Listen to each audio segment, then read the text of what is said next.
Welcome back to 3D Printing Essentials. Now we're going to go into the actual hardware and show you like what it is and what it can do and how you can set it up. And so Emmett is going to take us through the process. He's going to talk about the anatomy of the hardware, the 3D printer, and show you what you need to do to get it ready for your first print. Right. So in general, the way a 3D printer works is fundamentally you're putting down layers of material one at a time.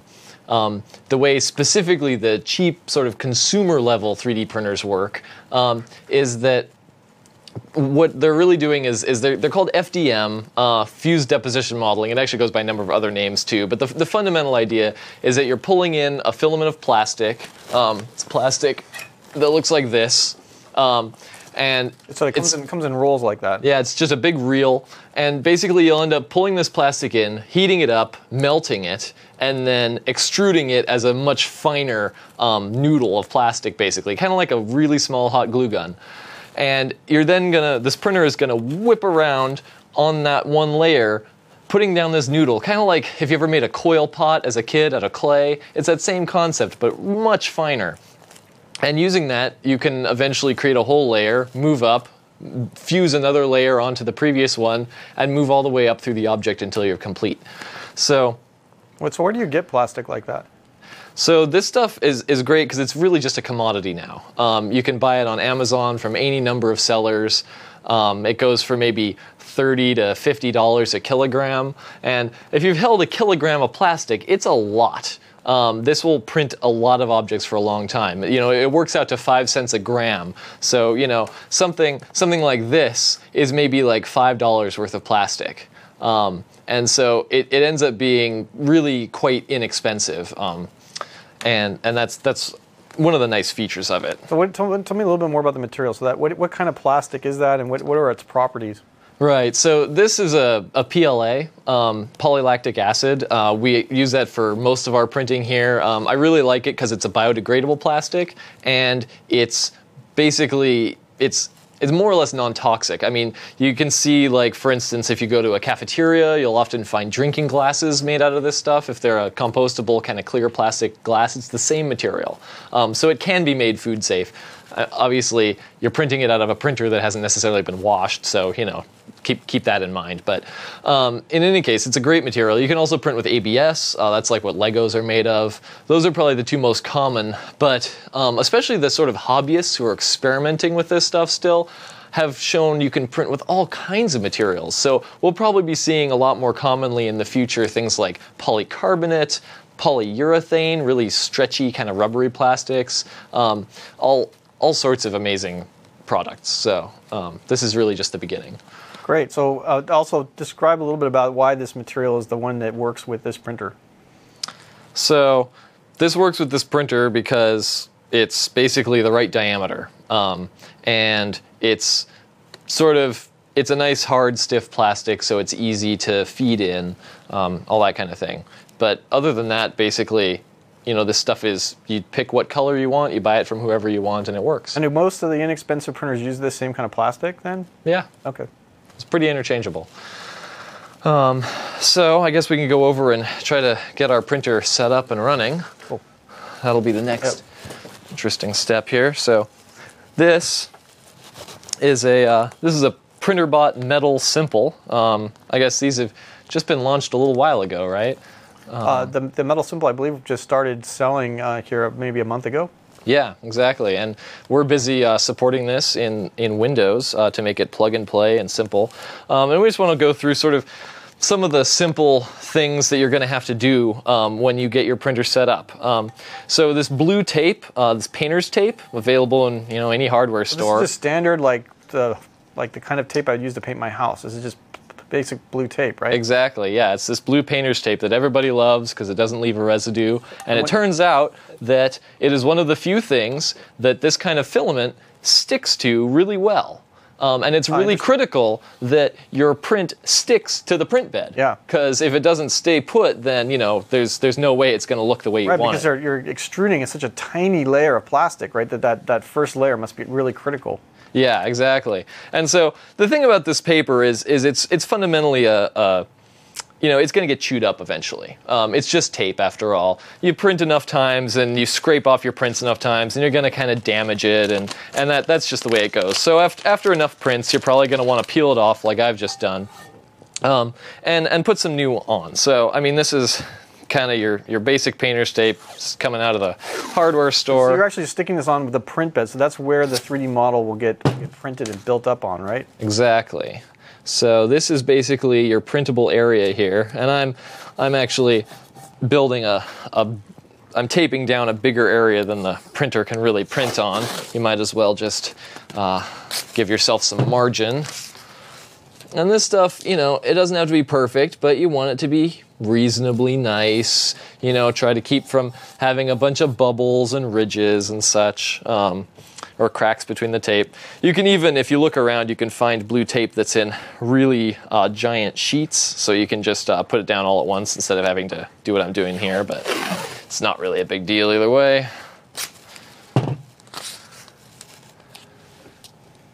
And so basically, got that nicely aligned there.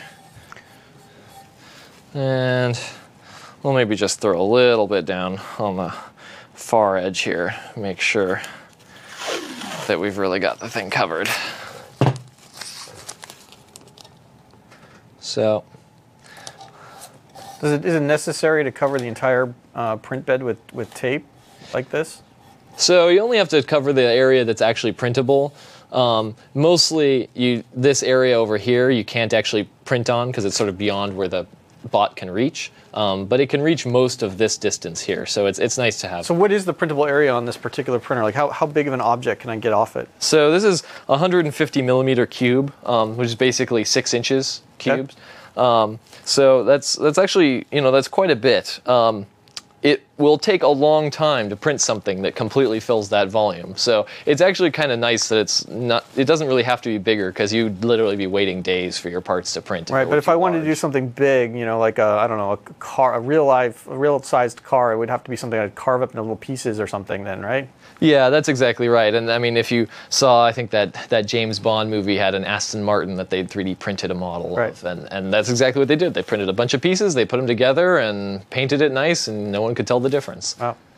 So, now, of course, there are other printers out on the market that you can buy that work with Windows and provide an excellent user experience. And they all have different print bed sizes, so you can go out and take a look and see which one fits your needs. This particular printer is from a company called PrinterBot. You can buy this assembled online for about $600 or so, not including shipping. And it has a pretty good, the 6x6 is a pretty decent print volume for most consumer activities. We found this particular printer to be a really useful kind of home device. It is simple, that's why it's called the Simple, and it's really easy to maintain. Yeah, and so what we're doing right now is I've got it connected here to my computer, and I've told it to basically start heating itself up. We're kind of doing some maintenance operations now. If you look here, this is the extruder. This is the part, basically this motor pulls the filament in, this gets hot and squirts out the molten plastic down here. So right now, because this was being transported, we have sort of a broken filament, and so the important thing is that we're going to have to be able to load in the actual spool's worth of filament. In order to do that, the first thing you have to do is heat up the nozzle so that this stuff melts and I can actually get it out of there. So how are you heating up the nozzle right now? Like what kind of what tools do you use? What software are you using, and how are you issuing those instructions to the printer? Right. So right now I'm actually using a piece of open source software called Repetier Host, and it allows me to connect to the printer and do all kinds of basic maintenance operations. We're actually building our own calibration tool into Windows to be able to do this as well. And cool. So as soon as that's ready, we'll have that kind of seamless experience. But there's actually a number of ways you can do this.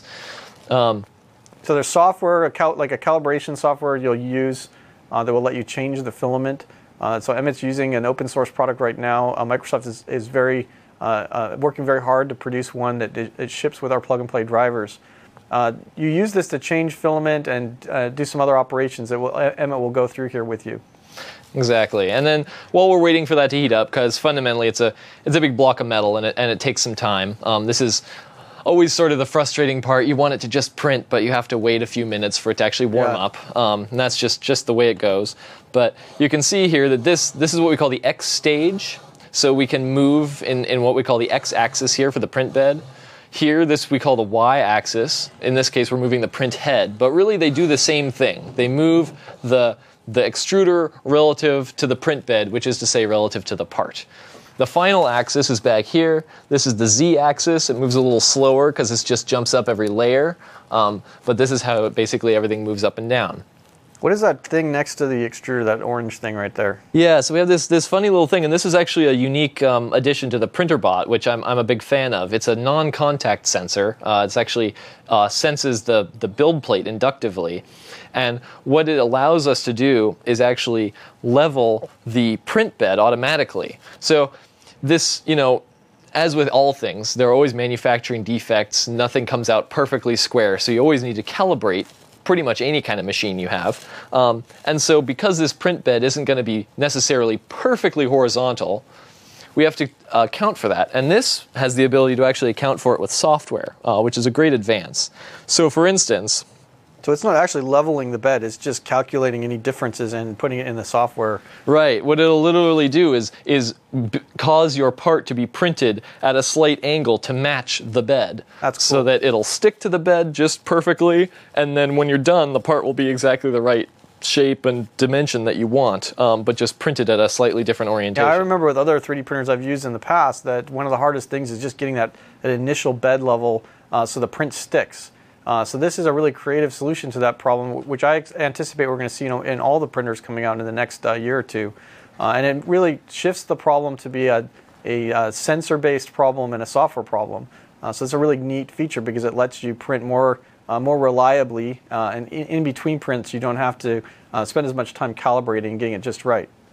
So you can actually see that there's a little noodle of plastic coming down here, and that's an indicator that it's warm. The plastic is hot enough that it's starting to sort of slowly ooze out of the nozzle. So I'm just gonna, there's a lever here, it's spring-loaded, and if I squeeze that, it kind of releases the filament, and I can just pull it right out of there. So now it's warm enough, just comes right out.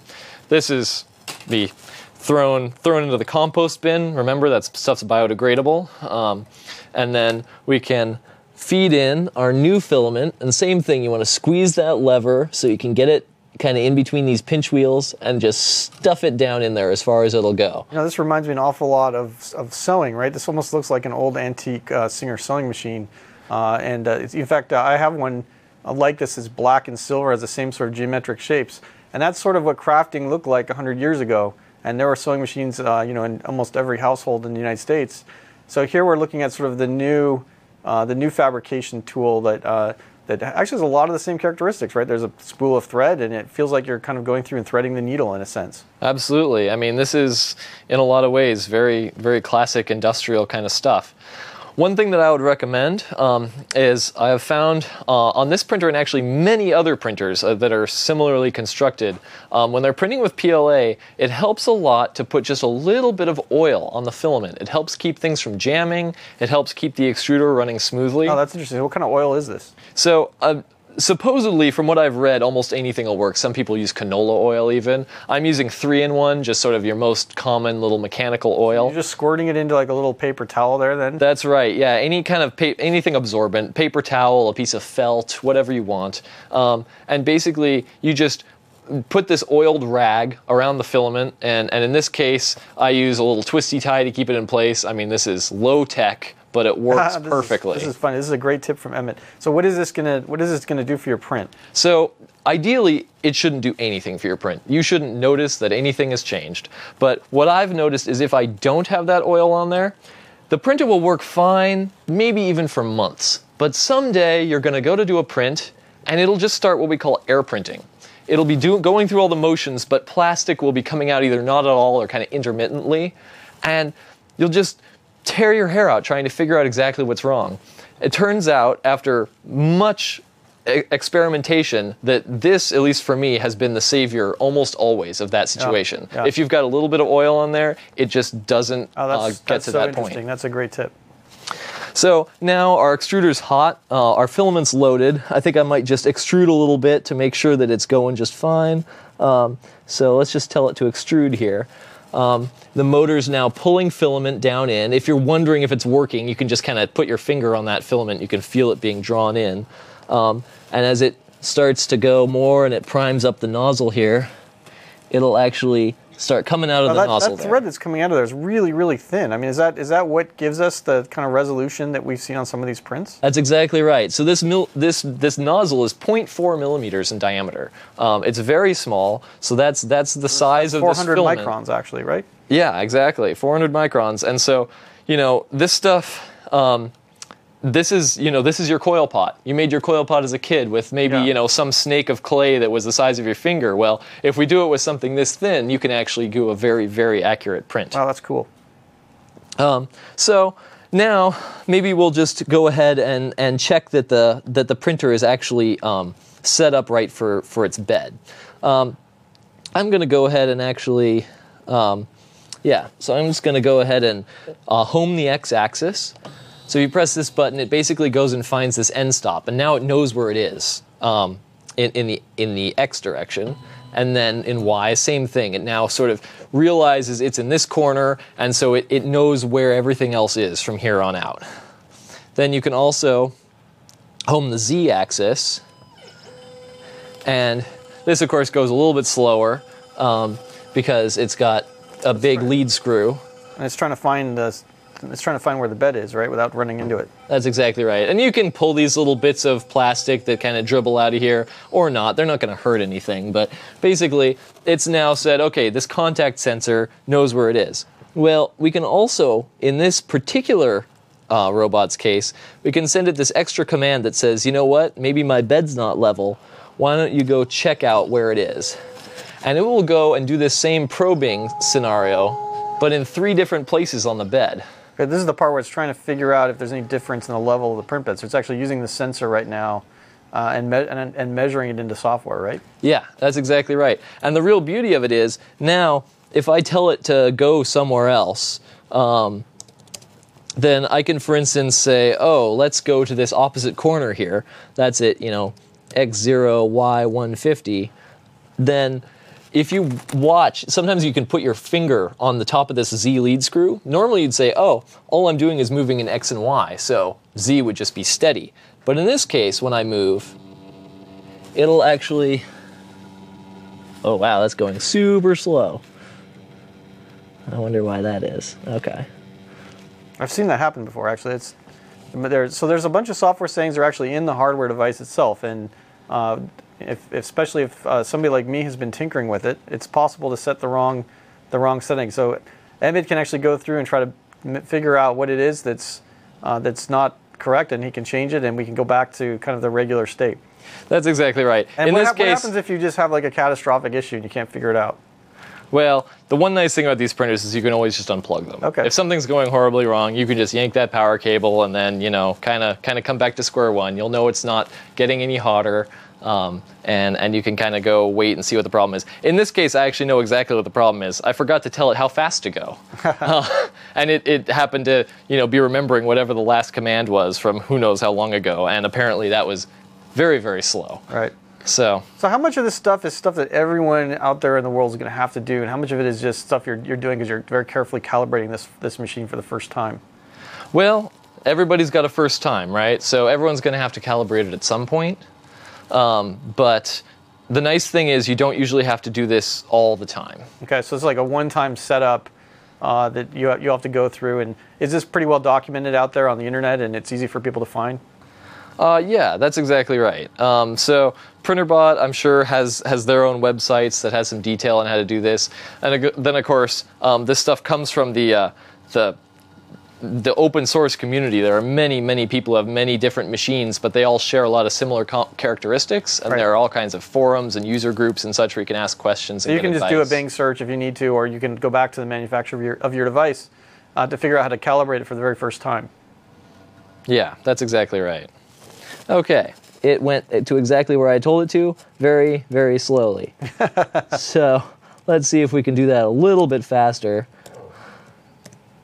this time. There we go. There we go. See, it does actually move quickly if you tell it the right thing. Yeah.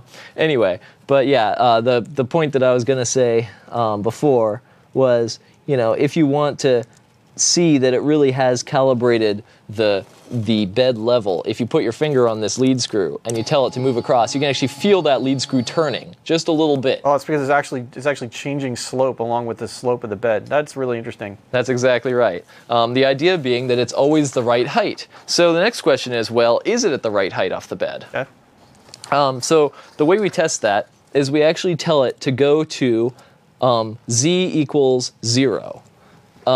Which is what it thinks is just touching the print bed. And now we say, well, okay, so you think you're touching the print bed, but this is just measured by this non-contact sensor, which isn't actually the nozzle itself. Yeah. And this could come from the factory screwed on at a different height or whatever. So you're going to have to actually calibrate this yourselves. And the way we do this is we take a standard piece of paper and we fold it in half. Yep.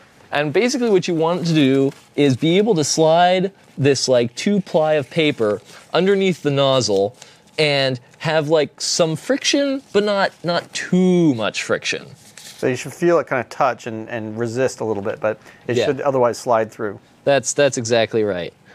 So we can, for instance, move over here where it's a little bit easier to get to for our beginning here.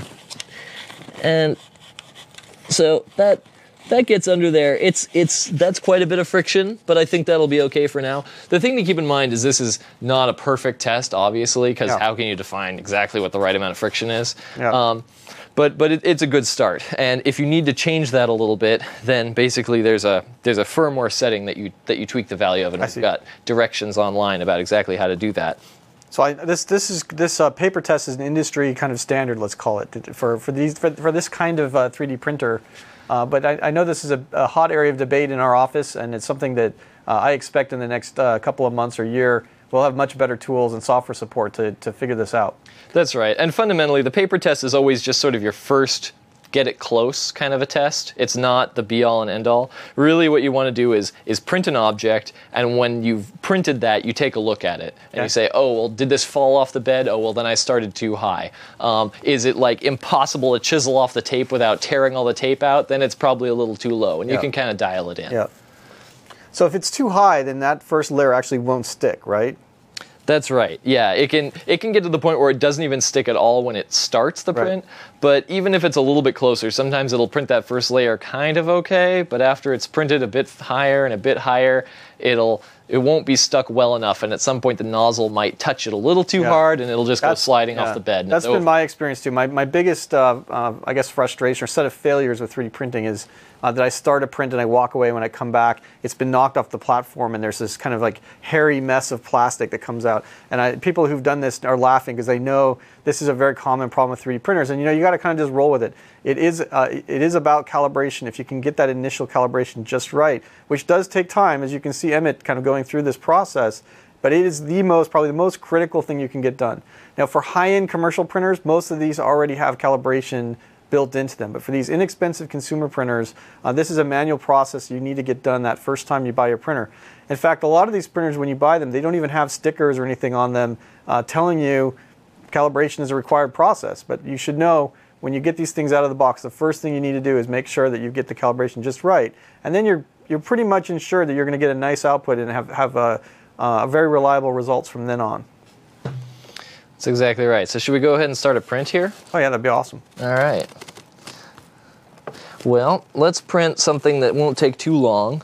This is a little sort of a, this will be kind of a little Windows logo-ish thing, keychain. By the way, I noticed you've got this thing that the spool is held on, this little spool holder on the top. Now that's a part you actually designed and 3D printed yourself, right? That's right, yeah. And actually, I'll once I'm totally happy with the design, it might need a couple more iterations. I'll probably post it online for everybody to use. But you can see an example of how you can 3D print a very useful part, in this case a part for the printer. One thing this particular printer lacked was a place to hold the spool and something to guide the filament. And this little piece here simply prints in one shot, squeezes onto these rods as is, and you're ready to go. It's an example of how you can make a perfectly custom, simple part in really very little design and printing time. You can easily iterate it. And it's something that, I mean, you can't go to Home Depot and buy this, right? You know, this is a part that's exactly for this situation, and this is a perfect example where 3D printing is ideal. That's cool. I want to talk more about that later. So now we've basically sent a print in. This is an example of the file print experience. I just said go, and it does it. It goes through the print bed leveling each time just to make sure that nothing has changed. It does this all automatically at the start of a print. In the meanwhile, it's heating up that nozzle. It's already fairly warm, so it shouldn't take us too long. But now basically it hangs out here and it waits, because of course the extruder has to be at the proper temperature before everything can start. Now, so what is the fan there for? So you'll actually see this fan activate in a little while. Right now it's off because we want to allow the nozzle to heat up as quickly as we can. But once the print starts, you'll see the fan engage. And basically, the issue is the PLA comes out as almost a liquid. And you want it to cool and harden as fast as you possibly can, because that will allow it to support the future material as best as you can. So you want it to basically cool very, very rapidly. Okay, so I don't see anything printing, or maybe I can't see it from where I'm at the moment, but does it look like there's plastic coming out and it's sticking? Yeah, so I think what happened, and this is a common problem, is that while I was busy talking to you and had the nozzle hot, it was drooling plastic out for a while, all this stuff that I pulled out in the meanwhile. And now it's pulling plastic in, but it's sort of refilling that empty void in the extruder. And until it gets done with that, it's not actually going to print anything. I can feel it going in, so I know it's working. It's just that it didn't actually start at the right spot. So I should probably restart this print. We'll give it a chance to start extruding so that we know it's gotten all the way, and then we'll try this again. But all we have to do is jump over to the normal print queue, just like you would for a 2D printer if you were, out of ink or out of paper or something. It's really a similar problem. You can pop open your print queue and see that your keychain is printing. And if that's, I'm just going to wait until it's actually extruding here before I cancel it. But this is where you can find the cancel job operations. And so this is all using Windows software in this case, right? So you've moved from the open source calibration app that you were using before to just a software that's built into Windows, right? That's right, and this is this is the stuff we built to support 3D printing. So you can see now plastic is starting to come out. It's finally recharged its extruder there. So I'm just going to go ahead and cancel this print. It asked me if I'm sure, and I am. And then after a few commands have gone through, it'll actually stop printing, and there you go. It's just sort of homes itself over there, turns off all the heaters, and it's kind of ready to go. So this machine is all fully calibrated now, so we don't have to go through that process you did the first time. That's right. So you can just reprint at this point. Yep, and you just use a scraper here. I'm just using kind of a putty knife, paint scraper sort of thing to get all that residue off. And then I'll just go right back over to 3D Builder and say, let's just try that one more time. The 3D Builder is an application by Microsoft. It's kind of like a getting started application that's available in the Windows 8.1 App Store. You can actually go download this now. We just had a major update to 3D Builder to do all kinds of really cool features. And we'll talk more about that in a section, it's a 3D Builder section in a little while. That's right. So you can see it going through the motions again here.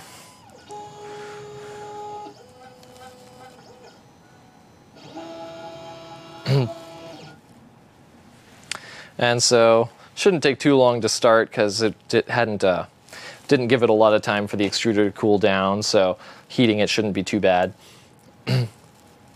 But you'll know when it's heated because it'll start moving just like last time. So these printers are very accurate. In this case, we're going to try to print something that has integrally moving parts. Also, this is another example of a 3D model that has it's already assembled and has a functional component to it. That's exactly right. So it's another one of these things where you really can't do it with anything but a 3D printer. So you can see here it does this sort of initial extrusion over on the side. That's basically to help prevent what we had last time. And now I can really see it laying down that first layer. That's really interesting. That's exactly right. So here it starts by making the various perimeters of the object, and then it'll go back and fill them in. So what is this object you're printing? So this is a little Windows logo keychain, where it's sort of representative of like the live tiles, so the little pieces will be able to spin around. Oh, cool. And so how long is it going to take for this to print that part? If I recall, I think this takes around a half an hour. Okay. It's pretty small. Realistically, your printing time doesn't have anything to do with the complexity of your model. It only has to do with the volume of plastic that you're going to make. I mean, literally, if you want to know the time or the cost of any of your prints, you can just put them on a scale when you're done with them. And just look at the number of grams. Weigh it. Yeah, because it's just, it's about 5 cents a gram for plastic. And as far as the time goes, the machines vary, but these ones can go pretty fast, to the point where we're actually printing several grams per hour. So where did you get this particular model? So this is one that's actually built into 3D Builder. We have a little catalog of sort of useful test, like starting objects, things that we know will print well, kind of a good place to get your feet wet and start. So I can use this 3D Builder app and this model just to test the printer and get something out that's really cool and useful, but doesn't take too long to print. Yeah, that's exactly right. And when you get bored of the catalog, well, you can go hunt around online, download whatever you want, and load those models into Builder as well. Okay, great. So these 3D models, can you describe just briefly what people use to create them? Like, what is the software that I would need to use to generate a 3D model you could print here on this printer? So, in the engineering world, we refer to these programs as CAD tools, computer-aided design. Now, it's a very general name, but a lot of people sort of equate it these days with difficult engineering, kind of making very intricate parts for some industrial application. But nowadays, we see this plethora of other tools, which are, maybe they're CAD or maybe they're something else, but they're certainly computer-aided design. They're basically a way for people to interact with their computer and represent a 3D object.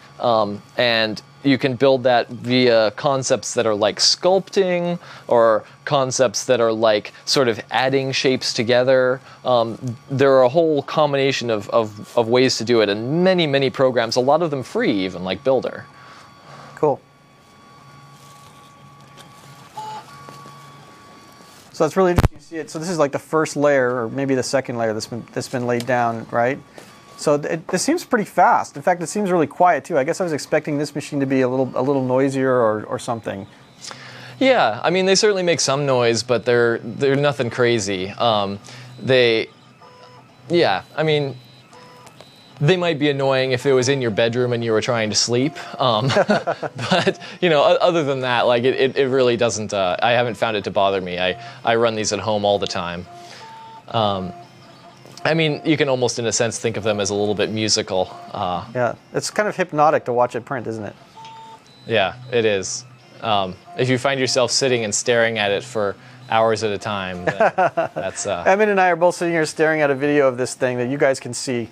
And it's like we're kind of going to sleep, I think, as we're watching it. So that's pretty cool. Okay, so that's kind of the full anatomy of the hardware. Is there any other pieces of the hardware we should talk about? So this is working over a USB connection to a Surface device. That's kind of our showcase with Windows. Is a touch-first application working with the device on a Surface Pro. This is a Surface Pro, right? Yeah, that's right. And in addition, you might think this is a mechanical system fundamentally, and like most mechanical systems, like your car, it's good to listen to the noises because they can tell you a lot about what's going on, right? When you hear that weird knocking in your car, you know that it might be time to ask the mechanic if something's going on. Yeah. It's the same with these. Once you've listened to them for a while, you get used to that sort of humming that they normally do. If you start hearing weird clicking noises or grinding, it is usually an indication that something's wrong. And if you look closely at what's happening, you can usually figure it out. And if not, you can go and ask on the forums, and there's always somebody highly knowledgeable who can usually give you a good idea of where to look. So this is pretty cool. So I mean, I feel like I understand what it takes to load this thing. It feels like it feels like how it would be to load a or to feed thread into an old-time sewing machine. It doesn't really seem too much harder than that, other than that there's software there I may not understand or I need to go learn. But would you say that this is really within the reach of most consumers? Yeah, I think so. It's getting better every day. I mean, as you can see, there's still a little bit of manual interaction. There's still a little bit of kind of you're playing with a mechanical system, which is, I mean, we do this all the time, right? You know, shops are full of tools, you know, mechanical things you need to know how to use. And this is not so different, but the great thing is they have, over the last few years, rapidly progressed towards being appliances. And that's really what we're looking forward to, is something that's so easy to use, can tell you what's wrong before you even need to ask it. We're getting very close to that point. So this machine, I could have this in my house. I mean, does it smell? Is it toxic? Are there really any concerns about me putting this just in my room? Well, so I used to print it with ABS, and ABS, I wouldn't necessarily say it's toxic, but it doesn't smell great. It sort of smells like electronics that are too hot. And it definitely, I didn't like the way it made my house smell. I would recommend, if you're printing with that you have some kind of ventilation, at least an open window. PLA, however, I print with all the time at home, and my wife is not bothered by it at all. If it smells like anything, it's maybe a little bit like maple syrup. You know, I mean, fundamentally, the stuff is actually made out of sugar, right? Yeah. So, yeah, it's really not too bad at all. So now this thing is printing. It looks like the first layers are stuck. Is it safe to walk away from this device? I mean, is it? Do you feel like it's going to succeed, or should I be around it all the time and just make sure it's running? Well, I mean, that's up to you to some degree, right? It is hot. There's a nozzle there that's at 230 Celsius, so that's warm. You can see it's insulated. It's very small. The idea is to make, you know, the fire danger very small. The power of the heater, what it's made out of, I think makes the risk of actually catching fire very low. And I haven't heard of any of these printers catching fire, but I won't say that it's a physical impossibility, so you should keep that in mind. For what it's worth, I frequently let these printers run overnight while I'm sleeping. Yeah, I do too, it doesn't bother me. Yeah. I can see it bothering some people, and that's totally their decision. Yeah, so I usually, for me, when I'm working with printers like this, that first layer is the ultra-critical layer, and once you've got that thing, you can usually walk away. Sometimes the plastic is jammed or something and will end the print, but it's okay if it spits out plastic. It's not going to hurt anything. It just is just frustrating at the end of a long print to have it fail. But that is part of the experience. I mean, you're going to see failures here. It's not 100% reliable, but what you get off it is still magical, and it's worth the time, and it's very cool. Yeah, that's absolutely right. And that's really true. The first layer is key. If the first layer looks like it's gone down well, it's stuck nicely, it looks good, that's a strong indicator that, like, you're past 95% of the problems you could run into there. And certainly, you know, like anybody, I've come back to a print that's been going on for hours, and there's just a giant ball of melted plastic all around the nozzle, and it's just swooshing it around the build plate, and you're like, oh, you know, it's no good. But again, it's not like it's caught fire. You can just kind of pull it off, you know, clean the nozzle off, and start your next print and figure out what went wrong, and it's no big deal. All right, awesome. So that was the hardware, and I hope by now you understand the 3D printed parts. You've seen the anatomy, and you've seen this beginning of a print. So now we're going to switch, and we're going to talk about software in the next section.